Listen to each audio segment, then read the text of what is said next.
अस्सलाम वालेकुम first year बेटे, ओपन योर केमिस्ट्री बुक। अपनी बुक का पेज नंबर 234 आप लोग ओपन करेंगे। नेक्स्ट टॉपिक आज हम स्टार्ट करेंगे, that is topic number 10.18, variation of E not value with ion concentration हमारा नेक्स्ट टॉपिक है। Let's start with the reading, then इंशाल्लाह मैं आपको साथ साथ इसको एक्सप्लेन करूंगी। बेटे बहुत ईजी चैप्टर है ये। Variation of E naught value with ion concentration. The position of an equilibrium reaction is affected by changes in concentration, temperature, and pressure. If we change the concentration or temperature of half cell X, the electrode potential also changes.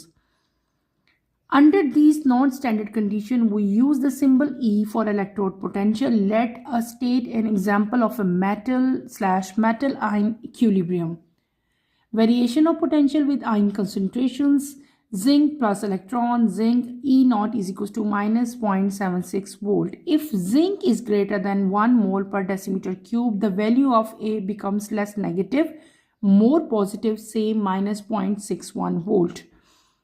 If zinc is less than 1 mole per decimeter cube, the value of E becomes more negative, less positive, say minus 0.80 volt. Le Chatelier principle can be applied to redox equilibria if we increase the concentration to the species on the left of the equation. The position of the equilibrium will shift to the right. So the value of E become more positive, less negative change in contraction of ions and its effect on E naught as shown in table 10.1. If two different ions are present in the half cell, we have to consider both ions. Let us take the equilibrium between Fe3 plus ion and Ft2 plus ions R as an example. Simple सा यहाँ पे एक topic आपको given है, बहुत छोटा सा और बहुत सिंपल सा, कि ई नॉट की जो वैल्यू है बेटा, इसमें वेरिएशन आती है विद कंसंट्रेशन, यानी कि कंसंट्रेशन आयन की जिस तरह ज़्यादा होगी या वो कम होगी, या उसमें जो जो अगर चेंज आ रहा है तो उसके साथ ही आपकी जो ई नॉट की वैल्यू है उसमें भी क्या आता है बेटे, वेरिएशंस आती हैं। इक्विलिब्रियम रिएक्शन जो है वो डिफरेंट टाइप की यहाँ पे हमारे पास ऐसे चीज़ें हैं जिनकी वजह से अगर उन पॉइंट्स को, उन चीज़ों को चेंज किया जाए तो उसकी वजह से ई नॉट वैल्यू भी जो है वो भी चेंज हो रही होती है, और जो इक्विलिब्रियम है बेटे उसकी पोजीशन पे भी एक असर आता है। जैसे कि कॉमन एग्जांपल अगर हम ले लें इक्विलिब्रियम के चेंज होने की, तो वहाँ पे हमारे पास आती है कंसंट्रेशन। अगर कंसंट्रेशन चेंज होगा तब भी वेरिएशन आती है, अगर टेम्परेचर चेंज होता है, अगर प्रेशर में चेंज आता है, तो ये तमाम चीज़ें ऐसी हैं बेटे, कंसंट्रेशन हो गया, टेम्परेचर हो गया या प्रेशर हो गया, अगर इन तब सब में कोई ना कोई चेंज आ रहा है, ये ज़्यादा हो रही हैं या ये कम हो रही हैं, तो इनकी वजह से इक्विलिब्रियम रिएक्शन की पोजीशन पे इफ़ेक्ट आता है। और क्या होगा, आपकी जो रिएक्शन की ई नॉट वैल्यू है उसमें क्या आ जाता है, एक चेंज आ जाता है, एक वेरिएशन आ जाती है। ठीक है, इसी तरह अगर हम किसी भी अपने जब रिएक्शन हो रहा हो, हम वहाँ पे कंसंट्रेशन चेंज कर दें या हाफ सेल का टेम्परेचर चेंज कर दें, तो इलेक्ट्रोड पोटेंशियल जो हमने पढ़ा था SHE बेटे, वो भी जो है वो क्या हो जाएगा, चेंज हो जाएगा।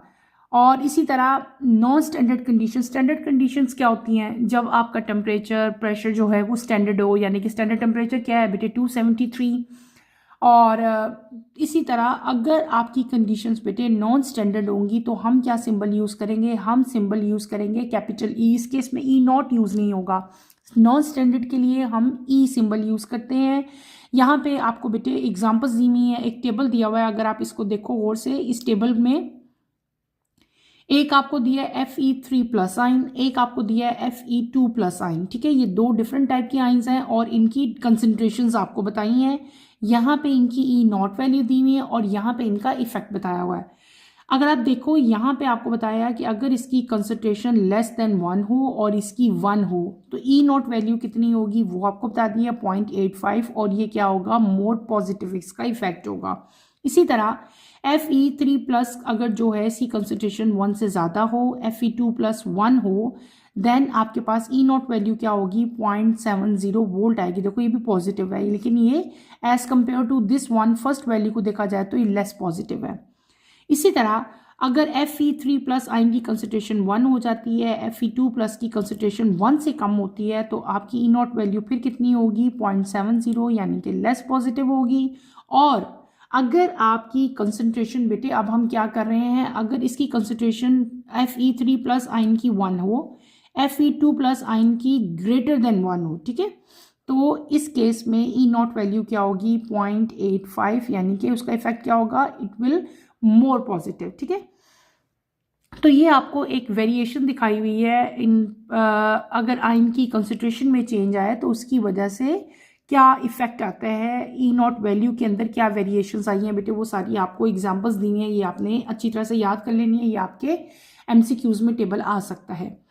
सेकेंड एग्जाम्पल यहाँ पे आपको दी हुई है जिंक प्लस इलेक्ट्रॉन की, ठीक है। आपके पास क्या बनता है? जिंक बनता है। जिंक 2 प्लस जो है वो ग्रेटर है देन 1 मोल पर डेसीमीटर क्यूब जो है।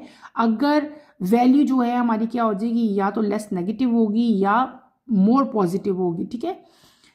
मोर पॉजिटिव कब होगी? जब उसकी ई नॉट वैल्यू आपको ये दी गई है। इसी तरह Zn2 प्लस जो है इज लेस, अगर उसकी वैल्यू जो है, उसकी जो कंसंट्रेशन है लेस देन 1 हो। यहाँ पे आपको क्या बताया? अगर Zn2 प्लस जो आयन है इसकी कंसंट्रेशन अगर 1 से ज़्यादा हो। दूसरी एग्जांपल में आपको क्या बता दिया? Zn2 प्लस आयन की कंसंट्रेशन लेस देन 1 हो तो ई नॉट जो है वो लेस नेगेटिव होगी, मोर पॉजिटिव होगी। लेकिन इस केस में जब Zn2 प्लस आयन की कंसंट्रेशन लेस होती है बेटे 1 से, देन आपकी ई की वैल्यू क्या होती है? मोर नेगेटिव हो जाएगी और लेस पॉजिटिव हो जाएगी। कितनी वैल्यू होगी वो भी आपको बता दिया। ये वैल्यूज भी आपने याद रखनी है, ये आपके एमसीक्यूज में आती हैं। दो ही वैल्यूज यहाँ पे हमने पढ़ ली ना। एक हमने क्या कहा कि Zn2 प्लस आयन को हम देख रहे हैं, अगर इसकी कंसंट्रेशन जो है 1 मोल से ज़्यादा हो तो ई नॉट क्या होगा? नेगेटिव हो जाएगा। क्या वैल्यू होगी? -0.61। अगर Zn2 प्लस जो है उसकी कंसंट्रेशन 1 से लेस हो जाती है तो ई की वैल्यू क्या हो जाएगी? मोर नेगेटिव हो जाएगी और लेस पॉजिटिव हो जाएगी। कॉमन उसकी जो वैल्यू दे दी है आपको, क्या दे दी है? -0.80 वोल्ट। इसके अलावा यहाँ पे एक और चीज़ भी मेंशन है, हम पहले भी पढ़ के आ चुके हैं, हमने पढ़ा था ली शैटिलियर प्रिंसिपल, ठीक है।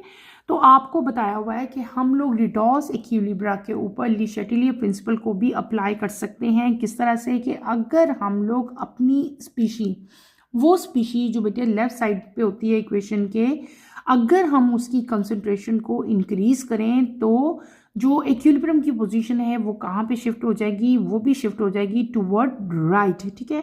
और इस केस में जो ई की वैल्यू है वो क्या हो जाएगी? मोर पॉजिटिव हो जाएगी और लेस नेगेटिव हो जाएगी, ठीक है। और एक और एग्जांपल भी यहाँ पे दी हुई है हमें Fe3 प्लस की एंड Fe2 प्लस की, ठीक है। ये कॉमन एग्जांपल्स हैं जो ऊपर भी आपको दी हुई हैं और नीचे भी यहाँ पे आपको दी हुई हैं कि अगर इसकी कंसंट्रेशन 1 है तो आपकी ई नॉट वैल्यू क्या हो जाएगी? 0.77 हो जाएगी, ठीक है, वोल्ट। और ये कंसंट्रेशन भी आपको बता दी है कि अगर दो डिफरेंट आयन जो हैं वो प्रेजेंट हो इन हाफ सेल तो हम दोनों के आयंस को जो है वो कंसिडर करते हैं। ये छोटा सा टॉपिक था, इसको आपने अच्छी तरह से स्टडी करना है। इसमें कोई प्रॉब्लम होता है तो feel free to ask any question. Next page पे आओ, पेज नंबर 235 अपनी बुक आप लोग ओपन करें। नेक्स्ट हम अपना टॉपिक स्टार्ट करेंगे। बहुत ईजी टॉपिक है। टॉपिक हमारा है 10.19 that is known as Nernst equation. क्या कहते हैं इसको? Nernst equation. If we consider a cell made up from silver ion electrode and copper/copper 2 ion electrode, the reaction take place is copper plus 2Ag Cu2 plus 2Ag. E naught value कितनी आएगी? 0.46 volt. When E naught cell is plotted against concentration, we obtained a graph as shown in figure 10.11. Note that we have plotted the value of E cell non-standard condition of the cell as a whole against the logarithm of the silver ion concentration. The above redox cell reaction make the value of E cell more positive. The effect of concentration and temperature on the E cell can be deduced using Nernst equation. For a given electrode, for example, Cu/Cu2 plus electrode, the relationship is E is equals to E naught plus RT divided by ZFLN. Oxidized form, reduced form, where E is the electrode potential under non-standard condition. E naught is the standard electrode potential. R is the gas constant. T is the Kelvin temperature. Z is the number of electrons transferred in the reaction. F is the value of Faraday constant in C per mole. Ln is the natural logarithm. Oxidized refer to the concentration of oxidized form in the half reaction. Reduced refer to the concentration of reduced form in half equation. Fortunately, for a metal-ion electrode, we can simplify this equation in three ways. Number one, the natural logarithm ln is related to the log to the base 10 by the relationship ln x is equals to 2.303 log 10x. At standard temperature, the value of R, T, and F are constant. The equation then become E is equals to E naught 0.59 divided by Z log. छोटा सा topic है और easy सा equation topic है. Next topic जिसको मैंने अभी read out किया, that is known as Nernst equation. बेटे सिंपल सा टॉपिक है. इस टॉपिक को सारा मैं आपको अच्छी तरह से एक्सप्लेन करती हूँ. इसकी डेफिनेशन और इसकी सारी डेरिवेशन मैं आपको करके दिखाती हूँ. आपकी बुक में इसकी डेफिनेशन सही तरह से नहीं दी. Let's start with the Nernst equation. बेटे इसकी डेफिनेशन और इसकी डेरिवेशन सारी मैं आपको यहाँ पे इसकी इक्वेशन भी राइट करके दिखाऊंगी. एज यूजुअल हम लोग यहाँ पे पहले हेडिंग दे लेते हैं नर्न्स्ट इक्वेशन की, NERNST. ठीक है, डिफरेंट सा वर्ड है NERNST. ठीक है, क्योंकि ये नाउन है तो इसके डिफरेंट ही स्पेलिंग होंगे. सबसे पहले आपके पास आएगा कि व्हाट इज नर्न्स्ट इक्वेशन. ये आपका क्वेश्चन भी आ सकता है, डेफिनेशन भी आ सकती है इसकी पेपर में. आपको पता होना चाहिए नर्न्स्ट इक्वेशन क्या है. आपकी बुक में नहीं दी गई, मैं आपको लिखवा देती हूँ ताकि आप इसको राइट कर लो और बेटे इसको आप अच्छी तरह से लर्न कर लो. नर्न्स्ट इक्वेशन आप यहाँ पे लिख लो मेरे साथ, NERNST. The Nernst equation calculates the potential of an electrochemical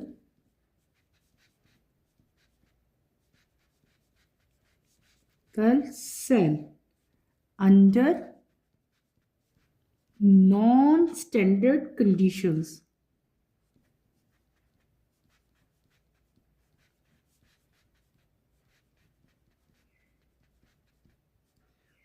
कौन कौन सी हो सकती हैं?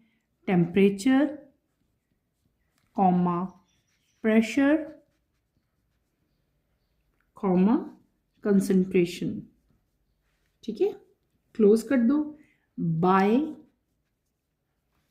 Relating the actual cell potential कह सकते हैं हम लोग. Actual cell potential E to the standard cell potential. Clear है बेटे? स्टैंडर्ड इलेक्ट्रिक पोटेंशियल हो अगर आपके पास टेम्परेचर हो, नंबर ऑफ इलेक्ट्रॉन्स हो, नंबर ऑफ इलेक्ट्रॉन्स ट्रांसफर्ड यानी कि उनको हम स्मॉल n से राइट करेंगे, फ्राडे कांस्टेंट, ये मैं एक छोटा सा आपको नोट लिख के दे रही हूँ क्योंकि ये आपकी बुक में नाकाफी है, जो लिखा हुआ है सही नहीं लिखा हुआ. ठीक है, and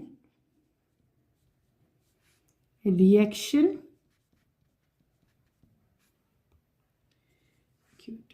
क्यूटेंट capital Q full stop. ठीक है,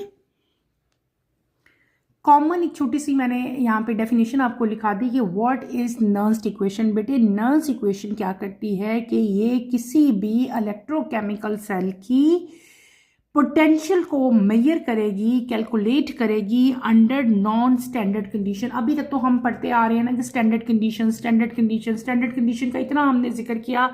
स्टैंडर्ड कंडीशन क्या है? जब आपके पास प्रेशर भी स्टैंडर्ड होगा, आपके पास कंसंट्रेशन भी स्टैंडर्ड होगी, टेम्परेचर भी 273 केल्विन होगा। लेकिन कभी कभार जब आपकी कंडीशंस जो हैं वो स्टैंडर्ड नहीं होती, तो उस केस में हम पोटेंशियल किस तरह से कैलकुलेट करेंगे?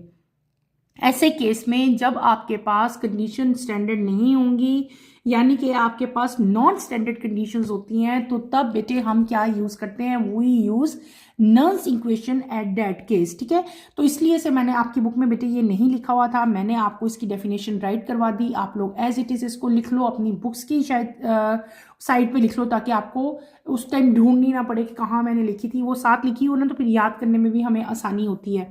दोबारा से एक दफ़ा इसको मैं रीड कर देती हूँ।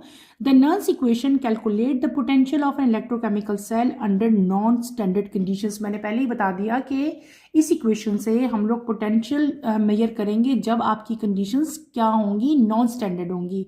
नॉन स्टैंडर्ड कंडीशंस कौन में क्या क्या आते हैं? टेम्परेचर, प्रेशर और concentration. By relating the actual cell, इसको हम रिलेट किसके साथ करेंगे? एक्चुअल सेल पोटेंशियल के साथ to the standard cell potential. ठीक है, number of electron, Faraday constant और रिएक्टेंट कोएफिशिएंट को लेके उनके साथ इसका क्या करेंगे? हम इसको रिलेट करेंगे और कैलकुलेट करेंगे। अगर हम कंसीडर करते हैं, यहाँ पे आपकी बुक में कॉमन एग्जांपल दी हुई है बेटे इसी चीज़ को कंसीडर करने के लिए, कि अगर हम एक सेल लें, ठीक है, जो कि सिल्वर आयरन इलेक्ट्रोड से और कॉपर आयरन इलेक्ट्रोड से मिलके बना हो, तो वहाँ पे जो हमारे पास रिएक्शन होगा वो क्या होगा? Cu+2Ag। ठीक है, प्रोसीड करेगा Cu2+ और साथ क्या हो जाएगा? 2Ag। और यहाँ पे बेटे जो E0 वैल्यू आती है वो कितनी आती है हमारे पास? 0.46 वोल्ट। ठीक है, ये प्लस में होगी आपकी वैल्यू। ये आपको एज ए एग्जाम्पल हमने करना है, आगे फर्दर हम इसी को एग्जाम्पल लेके चलेंगे। अगर हम यहाँ पे बेटे एक ग्राफ प्लॉट करें, तो ग्राफ आपका जो है वो क्या बनेगा? हमेशा स्ट्रेट लाइन में ग्राफ आएगा। ठीक है, इसको मैं आपको समझाती हूँ, एक्सप्लेन करती हूँ। सपोज मैंने ये ग्राफ ड्रॉ किया है, ठीक है, इसको देखो, ये हमने ग्राफ ड्रॉ किया। वाई एक्सिस पे हम यहाँ पे क्या मेंशन करेंगे? ई सेल पर वी। ठीक है, डिफरेंट यहाँ पे रीडिंग्स हम कर लेते हैं। 0.5 है, ठीक है, ये 0.4 हो गया, 0.3 हो गया, पॉइंट जो है हमारे पास 2, 0.1 और यहाँ पे आपके पास क्या आ गया? 0 आ गया। ठीक है, इसी तरह यहाँ पे भी हम कुछ पॉइंट्स अगर शो कर लें एक्स एक्सिस पे, सपोज ये आपका 0, 1, 2, 3, 4 और यहाँ पे क्या आता है आपका 5। ठीक है, तो हमारे पास यहाँ पे जो ग्राफ बनेगा वो क्या बनेगा? वो स्ट्रेट लाइन बनेगा। ठीक है, हम सपोज करें ये जो वैल्यू आएगी, this is known as E cell. ठीक है, इसको हम लोग क्या कह लेंगे? ई सेल कह लेंगे। और ये नॉन स्टैंडर्ड के लिए है, तो इसके लिए हम ये वाला सिंबल यूज़ करेंगे। इसकी वैल्यू कितनी है? ऊपर मैंने लिखी है अभी 0.46b। ठीक है, ये वैल्यू आपने यहाँ पे इसकी मेंशन करनी है। ये क्या आ गया हमारे पास? E0 आएगा। अब यहाँ पे अगर आप इस ग्राफ पे गौर करो बेटे, तो हमने क्या किया? हमने यहाँ पे डिफरेंट टाइप की वैल्यूज़ जो हैं वो प्लॉट की। ई सेल की नॉन स्टैंडर्ड कंडीशन अगर हमारे पास होंगी, सेल जो है वो non standard conditions as a whole जो है उसके ऊपर अप्लाई हो रही होंगी, तो हमने क्या किया? यहाँ पे प्लॉट यहाँ पे क्या किया? हमने कंसंट्रेशंस बता दी, और ये मैंने क्या शो कर दिए? यहाँ पे हमने कर दिए लॉग, किसका? लॉग सिल्वर आयन, ठीक है, का वो शो किया। तो आपका ग्राफ जो है वो इस तरह का बनेगा, यानी कि आपका ग्राफ स्ट्रेट लाइन जो है वो यहाँ पे बनेगा। तो यहाँ पे हम देखेंगे कि जो रिडॉक्स सेल रिएक्शन होगा उसमें जो वैल्यू होंगी ई सेल की बेटे, वो क्या होंगी? मोर पॉजिटिव वैल्यू होंगी। क्या होंगी? मोर पॉजिटिव वैल्यू होंगी। यहाँ पे भी मैंने वैल्यू लिखी है, वो क्या है? हमारी मोर पॉजिटिव वैल्यू है। और यहाँ पे हम जो इफेक्ट चेक करेंगे कंसंट्रेशन का या टेम्परेचर का on the value of E cell पे टेम्परेचर या कंसंट्रेशन का इफेक्ट कैसे हम चेक कर सकते हैं जब हमारे पास नॉन स्टैंडर्ड कंडीशंस हो। मैंने आपको क्या कहा, जो हमने एग्जांपल लिए हैं यहाँ पे जो हमारी कंडीशंस हैं वो क्या हैं, they are non standard conditions. तो इस केस में इस चीज़ को कैलकुलेट करने के लिए, पोटेंशियल को कैलकुलेट करने के लिए हमें क्या चीज़ यूज़ करनी पड़ेगी, हमें यूज़ करनी पड़ेगी एक रिलेशनशिप, ठीक है। और हम यहाँ पे जो ई सेल है यानी कि जो पोटेंशियल है किसी भी इलेक्ट्रोकेमिकल सेल का बेटे वो डिड्यूस करेंगे बाय यूजिंग नर्स्ट इक्वेशन, ठीक है। और नर्स्ट इक्वेशन हमारी कैसे क्या है, E is equals to E not plus R T divided by Z capital F, और यहाँ पे क्या है एल एन, इधर लिखोगे of oxidize form divided by, यहां पे क्या लिखेंगे हम लोग, रिड्यूस फॉर्म। क्लियर। ये जो मैंने इक्वेशन इस टाइम राइट की है जो आपको स्क्रीन पे नजर आ रही है लिखी हुई, this is known as Nernst equation. इसको क्या कहते हैं, नर्स्ट इक्वेशन कहते हैं। यहाँ पे हमारे पास डिफरेंट जो हैं, यहाँ पे मैंने वर्ड्स यूज किए हैं, डिफरेंट सिंबल यूज किए हैं, डिफरेंट अल्फाबेट्स अगर आप देखो लेटर्स हैं हमारे पास, सबको मैं आपको बारी बारी बताती हूँ। यहाँ पे ये लिखा हुआ है ई, ठीक है, ये ई लिखा है, इसको समझो, आपकी बुक में भी गिवन है लेकिन मैं आपको एक्सप्लेन करती हूँ। यहाँ पे क्या लिखा हुआ है E, what does it mean, ये क्या चीज़ है, this is electrode potential under non standard condition. This E, ये जो ई लिखा हुआ है ये हमारे पास क्या हो गया बेटे, ये हो गया जो हमने फाइंड करना था। हमने क्या फाइंड करना था, किसी का भी पोटेंशियल जब हमारे पास कंडीशन जो है वो नॉन स्टैंडर्ड होंगी। तो ये ई किस चीज़ को बेटे, हम किस चीज़ के लिए ये राइट कर रहे हैं, ये ई क्या है, ये इलेक्ट्रोड पोटेंशियल है अंडर नॉन स्टैंडर्ड कंडीशन जो हमने अभी मेजर करना है, जो हमारी इक्वेशन है that is known as Nernst equation. तो ये ई क्या चीज़ होगी, this is the electrode potential under non standard condition. फिर हम बात करेंगे ई नॉट की। ई नॉट ये जो लिखा हुआ है इसका मतलब क्या हुआ, दिस इज, यहाँ पे जो ई नॉट लिखा हुआ है बेटे इसका मतलब क्या होता है, this is standard electrode potential. दोनों इलेक्ट्रोड पोटेंशियल ही हैं, ये भी इलेक्ट्रोड पोटेंशियल है, ये भी इलेक्ट्रोड पोटेंशियल है, लेकिन जब ये वाला सिंबल आ जाता है इसका मतलब क्या होता है, this is standard electrode potential. और जब ये नहीं होगा तो इसका मतलब क्या होगा कि फॉर नॉन स्टैंडर्ड कंडीशन, यहाँ पे जो कंडीशंस हैं वो स्टैंडर्ड नहीं है।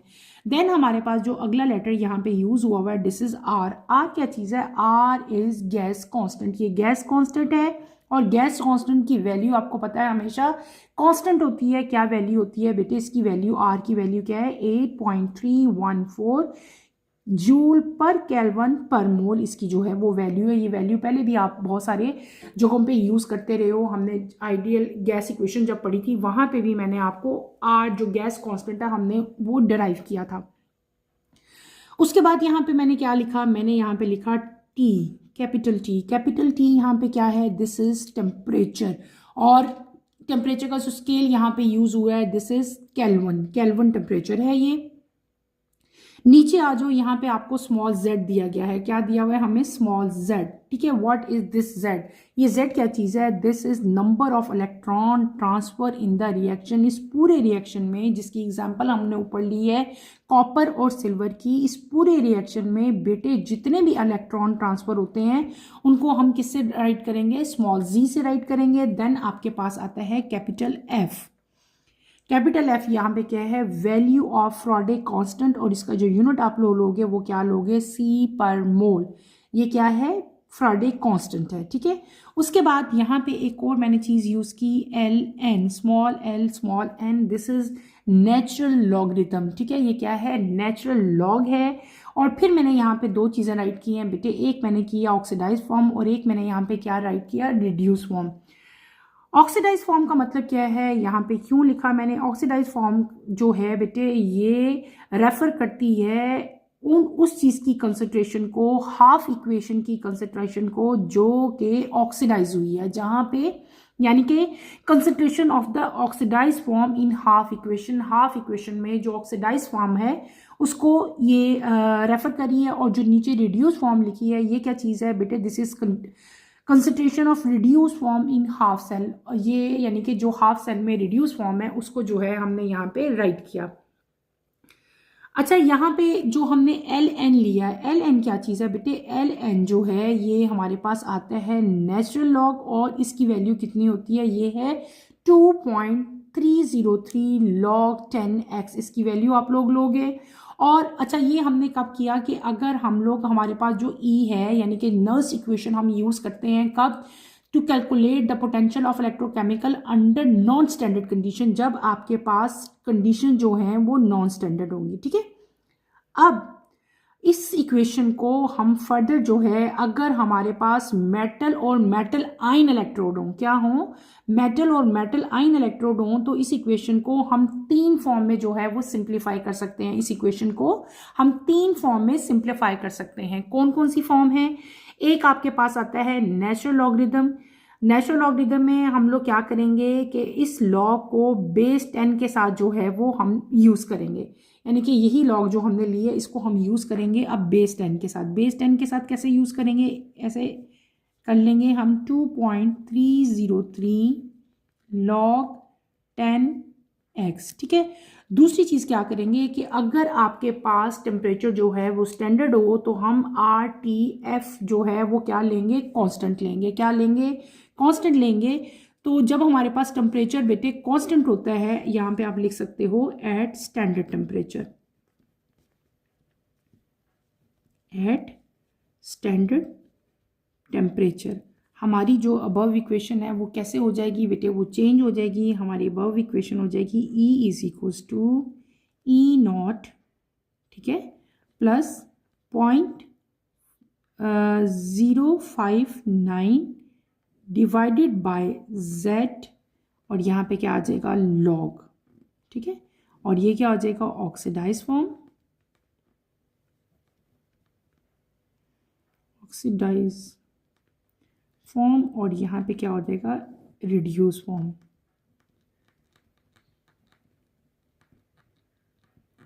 अब गौर करो मैंने यहाँ पे किया क्या है। यहाँ पे मैंने F नहीं राइट किया, ठीक है, फिर मैंने यहाँ पे F भी नहीं लिखा, R भी नहीं लिखा, और यहाँ पे हमने ये देखो, गौर इस पे करो इक्वेशन पे। मैंने आपको क्या बता दिया कि जब आपका टेम्परेचर स्टैंडर्ड होगा तो बेटे हम R, T और F, 3 चीज़ें मैंने यहाँ पे बताई हैं। क्या मैंने बताया है? R, T और F। R, T और F जब टेम्परेचर स्टैंडर्ड होता है तो बेटे R, T और F क्या हो जाएंगे? कांस्टेंट हो जाएंगे। क्या हो जाएंगे? कांस्टेंट हो जाएंगे। इसलिए मैंने इस इक्वेशन में इन तीनों को मेंशन नहीं किया। हमने सिंपल यहाँ पे E नॉट और यहाँ पे हमने लॉग लिया, और यहाँ पे हमने क्या कर लिया? Z कर लिया, ऑक्सीडाइज फॉर्म और रिड्यूस फॉर्म यहाँ पे हमने मेंशन कर दिया। क्लियर हो गया? ये छोटी सी आपकी इक्वेशन थी, इसको आपने अच्छी तरह से करना है। इसमें कोई प्रॉब्लम होती है, कोई कंफ्यूजन होती है तो feel free to ask any question. ठीक है, आपने इसको अच्छी तरह से करना है। आपकी बुक में इसकी डेफिनेशन नहीं दी गई थी और बताया नहीं गया था कि नर्स इक्वेशन जो है वो क्या होती है। मैंने उसको राइट कर दिया ताकि आप लोग इसी तरह से इसको याद कर लो। मैंने यहाँ पे इसकी डेफिनेशन पूरी लिख दी आपको कि नर्स इक्वेशन जो है उसको हम यूज़ करते हैं to calculate the potential of electrochemical cell under non standard conditions. ठीक है, और उसको रिलेट करेंगे एक्चुअल इलेक्ट्रोड पोटेंशियल ई के साथ। ठीक है, और फिर मैंने क्या किया? हमने एक एग्जाम्पल ली, एग्जाम्पल के बाद मैंने ग्राफ ड्रॉ किया, ग्राफ ड्रॉ करने के बाद हमने क्या ली? नर्स इक्वेशन जो है उसको राइट किया कि नर्स इक्वेशन होती किस तरह की है वो मैंने बताया। फिर मैंने आपको एक एक यहाँ पे लेटर बताया। ई का मतलब क्या है? This is electrode potential. ठीक है, ये वो इलेक्ट्रोड पोटेंशियल है अंडर नॉन स्टैंडर्ड कंडीशन। जब ई नॉट आ जाएगा ये वो इलेक्ट्रोड पोटेंशियल है अंडर स्टैंडर्ड कंडीशन। आर क्या है? हमारे पास गैस कांस्टेंट है। टी क्या है? केल्विन टेम्परेचर है। जेड क्या है? नंबर ऑफ इलेक्ट्रॉन ट्रांसफर्ड है। ठीक है, एफ क्या है? हमारे पास फैराडे लॉ है। और एल एन हमारे पास क्या आ जाएगा? ये मैंने आपको बताया क्या है, ये नेचुरल लॉगरिदम है। ठीक है, और फिर मैंने आपको 2 पॉइंट्स बताइए। अगर नेचुरल लॉगरिदम जो है इसको हम लोग बेस 10 के साथ इसका रिलेशनशिप करें तो आपकी उसकी वैल्यू ये बन जाएगी। और अगर आपका टेम्परेचर बेटे स्टैंडर्ड हो तो उस केस में आपकी नर्स इक्वेशन जो है वो किस तरह की हो जाएगी? इक्वेशन जो है इट बिकम दिस, मैंने आपको वो इक्वेशन भी लिख दी। जब आपका टेम्परेचर स्टैंडर्ड होगा तो बेटे हम आर टी और एफ को क्या कर लेंगे, कांस्टेंट ले लेंगे, तो आपकी रिक्वायर्ड इक्वेशन अब इस फॉर्म में आ जाएगी। ठीक है, ये इक्वेशन आपने एज इट इज ही लर्न करनी है। Is that clear? ये हमारी नर्स इक्वेशन बेटे पूरी होगी। आपने इसको अच्छी तरह से करना है। इसमें कोई प्रॉब्लम होती है, कोई कंफ्यूजन होती है तो feel free to ask any question. आगे चलते हैं अपने नेक्स्ट टॉपिक्स की तरफ। ठीक है, नर्स इक्वेशन हमने कंप्लीट कर ली है। आगे आओ आप लोग, अगले नेक्स्ट पेज पे अगर आप लोग आओ, इस पेज के बिल्कुल स्टार्ट पे हमें एक सैम्पल प्रॉब्लम दिया गया है। ठीक है, ये जो है सैम्पल प्रॉब्लम, इसको हम एक दफ़ा पढ़ लेते हैं, इसको एक दफ़ा कर लेते हैं। इजी सा है, नर्स इक्वेशन से ही रिलेटेड है। What is the electrode potential of Z N electrode DEPT in a solution containing zinc 2 plus ions 0.1 mole? The E naught value of Zn2 plus ZnO is 0.076 using half equation and E naught। यहाँ पे हम half equation use करेंगे और E naught use करेंगे। Half equation यहाँ पे क्या होगी, Zn2 प्लस 2 इलेक्ट्रॉन जिंक बनेगा और आपके पास क्या बनेगा, E naught वैल्यू कितनी है, ऊपर भी हमें गिवन है -0.76। इक्वेशन हम यहाँ पे यूज करेंगे। ठीक है, हमने कौन सी इक्वेशन यहाँ पे यूज करनी है, RTLN। आपने सिंपल यहाँ पे नल्स इक्वेशन यूज करोगे। नल्स इक्वेशन मैंने आपको ये लिखवाई थी ना, E naught प्लस RT और ZF LN वाली, ये वाली इक्वेशन आपने यहाँ पे अप्लाई करनी है। यहाँ पे देखो हमने क्या लिखा, E naught की वैल्यू लिखी है। E naught की वैल्यू आपको गिवन थी। यहाँ पे ये R की वैल्यू लिखी है, ये हमने टेम्परेचर लिखा। Z की वैल्यू है, F है, LN है और साथ आपके पास ये हमारे पास वैल्यू। इन जस्ट आपने वैल्यूज पुट की हैं, इनको कैलकुलेट किया तो आपके पास क्या आ गई, E की वैल्यू आ गई। इसका मतलब क्या हुआ कि कंसंट्रेशन जो Zn2 प्लस आयन की है वो डिक्रीज हुई है और इक्विलिब्रियम आपका बैकवर्ड जो है वो शिफ्ट हुआ है और जो इलेक्ट्रोड पोटेंशियल हमने कैलकुलेट किया है वो डिक्रीज हुआ है। उसकी वैल्यू क्या आई है, -78 वोल्ट। क्लियर हो गया बेटे? इस पूरे टॉपिक को, नल्स इक्वेशन को आपने अच्छी तरह से करना है और इसमें कोई प्रॉब्लम, कोई कंफ्यूजन होती है तो आपने मुझे बतानी है। ठीक है, इंशाल्लाह कमिंग लेक्चर में हम अपना next topic that is activity series of metals and ease of oxidation जो है मैं स्टार्ट करवाऊंगी। नेक्स्ट लेक्चर की नोटिफिकेशन के लिए आप चैनल को शेयर करें, लाइक करें और सब्सक्राइब करें और मुझे यहीं पे इजाज़त दें। इंशाल्लाह नेक्स्ट लेक्चर में आपसे दोबारा मुलाकात होगी। टिल देन अल्लाह हाफिज़। फर्स्ट ईयर टेक केयर बेटे, अपना ख्याल रखिएगा। अल्लाह हाफिज़।